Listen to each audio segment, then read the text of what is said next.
Assalamualaikum warahmatullahi wabarakatuh. Perkenalkan, nama saya Intan Nurhidayati dari kelas 11 OTKP 2. Di sini saya akan menyampaikan materi tentang pegawai negeri sipil, perusahaan swasta, dan BUMN. Teman-teman semua tahu kan, apa sih pegawai negeri sipil itu?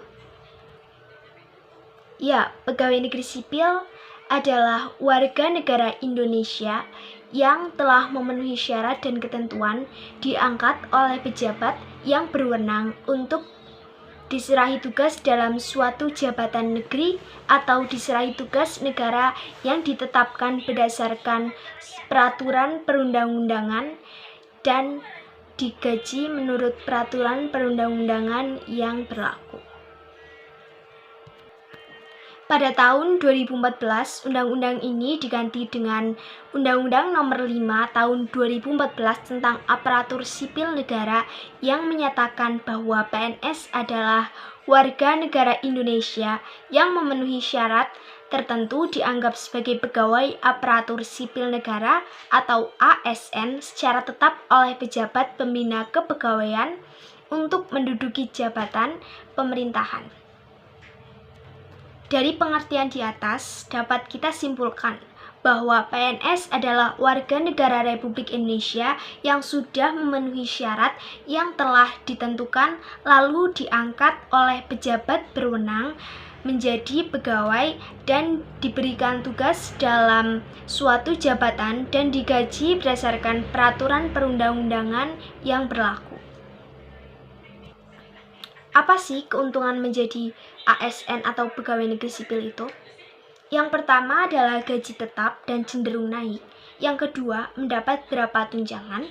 Yang ketiga, aman dari PHK. Yang keempat, mendapatkan pensiunan. Dan yang kelima adalah memiliki kemungkinan pindah instansi atau lokasi.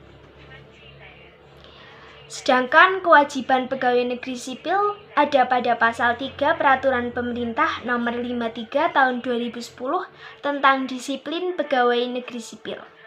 Teman-teman pasti tahu kan perusahaan swasta itu apa? Ya, perusahaan swasta adalah orang yang bekerja di lembaga atau organisasi non-pemerintahan berdasarkan kontrak kerja yang telah disepakati bersama. Kontrak kerja tersebut akan mengatur gaji, durasi kerja, status, tanggung jawab, dan lain sebagainya selama pegawai masih bekerja di perusahaan. Apa sih keuntungan menjadi pegawai swasta? Yang pertama adalah bebas berorganisasi, gaji sesuai dengan kinerja dan kemampuan yang dimiliki. Yang kedua, cepat dipromosikan ke jabatan yang lebih tinggi jika mampu memberikan kinerja yang positif dan progresif. Yang ketiga, bebas berkarya sehingga cepat berkembang baik dari sisi soft skill maupun dari sisi hard skill. Yang keempat, gaji sesuai UMK atau Jabatan Asuransi Ketenagakerjaan Kesehatan, tunjangan, fasilitas sesuai perusahaan, uang pesangon. Pegawai lebih fokus dan giat bekerja, karena jika sehari saja tidak bekerja akan mempengaruhi pada gajinya pada bulan itu. Bahkan tidak menyia-nyiakan waktu lembur, karena akan mendapatkan tambahan uang. Yang terakhir adalah BUMN. BUMN menurut Undang-Undang Nomor 19 Tahun 2003 tentang Badan Usaha Milik Negara adalah badan usaha yang seluruh atau sebagian besar modalnya dimiliki oleh negara. Penyertaan secara langsung yang berasal dari kekayaan negara yang dipisahkan. Demikian materi yang saya sampaikan, semoga dapat dipahami dan bermanfaat bagi semuanya. Terima kasih. Wassalamualaikum warahmatullahi wabarakatuh.